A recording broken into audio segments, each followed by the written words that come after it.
ஒரு காட்டுல ஒரு தந்திரகார நரி வாழ்ந்துகிட்டு வந்துச்சு. அந்த நரி சொந்தமா உணவு சேகரிச்சு சாப்பிடலாமே. காட்டு மிருகங்கள் கிட்ட இருந்து திருடி தின்னுகிட்டே இருந்துச்சு. இத பார்த்த எல்லா மிருகங்களும் நரிகிட்ட பத்திரமா நடந்துக்கிச்சுங்க. நரி கண்ணுல படுற மாதிரி எதையும் வைக்காதுங்க. அதுங்க இருந்தாலும் அந்த பொல்லாத நரி எப்படியோ காட்டு மிருகங்கள் சேமிச்சு வச்சிருக்கிற உணவு தானியங்கள் எல்லாத்தையும் கண்டுபிடிச்சு திருடி தின்னுகிட்டே இருந்துச்சு. அப்பத்தான் ஒரு புத்திசாலி முயல் அந்த நரிய பார்த்துச்சு.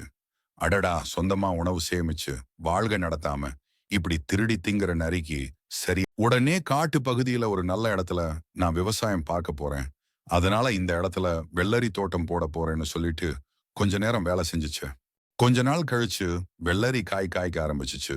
உடனே அங்க வந்த நரி வேகமா வெள்ளரி தோட்டத்துக்குள்ள புகுந்து வெள்ளரி எல்லாத்தையும் பிச்சு திங்க ஆரம்பிச்சுச்சு. அப்ப திடீர்னு நரிக்கு உடம்பெல்லாம் அரிக்க ஆரம்பிச்சுச்சு. கொஞ்ச நேரத்துல உடம்பு பூராம் தடிப்பு தடிப்பா வந்து அங்கேயே விழுந்துருச்சு. அதை கேட்ட எல்லா மிருகங்களும் அங்க வந்து நரிய பார்த்து சிரிச்சுச்சுங்க. தங்களோட உழைப்பெல்லாம் திருடி தின்ன நரிக்கு சரியான தண்டனை கிடைச்சிச்சுன்னு சொல்லிட்டு அங்க இருந்து போயிடுச்சுங்க.